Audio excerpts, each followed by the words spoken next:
K P. Naushad Ali, ഇത് ഒരു വഴിത്തിരിവായി താങ്കൾ കാണുന്നുണ്ടോ? നെഹ്റുവിയൻ സോഷ്യലിസത്തിൽ നിന്ന് 1990കളിൽ മൻമോഹൻ സിംഗിന്റെ കാലത്ത് കോൺഗ്രസ് മാറിയതുപോലെ ഒരു വലിയ മാറ്റം കേരളത്തിന്റെ കോണ്ടെക്സ്റ്റിൽ CPM-ന് സംഭവിക്കുന്നു എന്നാണ് നമ്മൾ മനസ്സിലാക്കേണ്ടത്.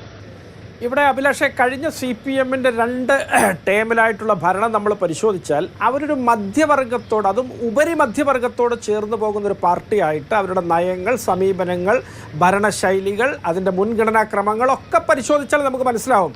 അവർക്കിപ്പോൾ സമരങ്ങളോട് അലർജിയാണ്, അവർക്ക് വർഗസമരം എന്നൊരു വാക്കില്ല, സോഷ്യലിസം ഇല്ല.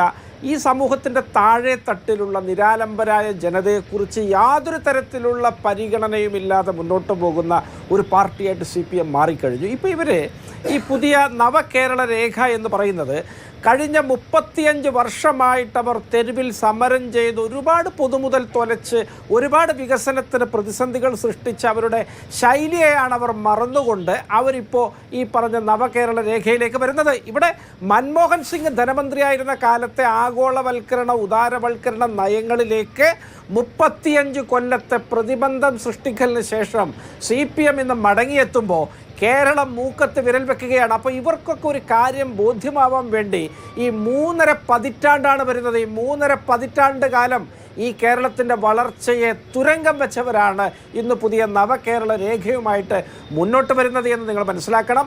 മാത്രമല്ല,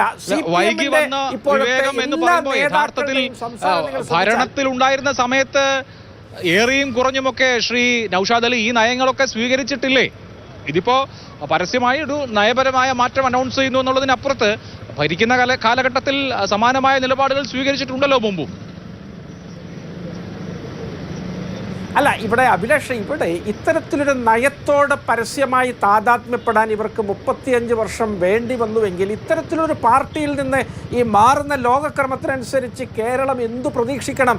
ഇവർ ഇന്നിൻ്റെ എല്ലാവിധ വികസന സംസ്കാരം, കാഴ്ചപ്പാട്, നയങ്ങൾ ഇതിനെയൊക്കെ പുൽകാൻ ഇത്ര വൈകുന്ന ഒരാളുകളാണെങ്കിൽ ഇവരെ എങ്ങനെ വിശ്വസിച്ച് നമ്മുടെ ഭാവി ഇവരുടെ കയ്യിൽ ഏൽപ്പിക്കുമെന്നൊരു ചോദ്യം കേരളത്തിന് മുന്നിൽ സജീവമാകാൻ അവരുടെ ഈ പുതിയ നയങ്ങൾ തീർച്ചയായിട്ടും കാരണമാകും. രണ്ടാമതായിട്ട് ഞാനൊരു കാര്യം അഭിലാഷ്, നമ്മൾ പ്രത്യേകം ശ്രദ്ധ വെക്കേണ്ട ഒരു കാര്യം, CPM-ന്റെ എല്ലാ നേതാക്കളും മന്ത്രിമാരും ഒക്കെ ഇന്ന് പറയുന്നത് ഞങ്ങളൊക്കെ ഈസ് ഓഫ് ഡൂയിങ് ബിസിനസ്സിൻ്റെ ഭാഗമായിട്ട് ഈ സംസ്ഥാനത്തെ മാറ്റിയെടുത്ത് മുന്നോട്ട് പോകുന്നു എന്നാണ്.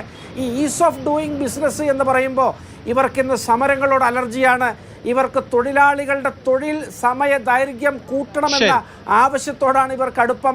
ഇവർക്കെല്ലാ തൊഴിലാളി വിരുദ്ധ സമീപനങ്ങളോടും ചേർന്നു പോകുന്ന നിലയാണ് എന്നിവർ പരസ്യമായിട്ട് വലതുപക്ഷ സമീപനമാണ്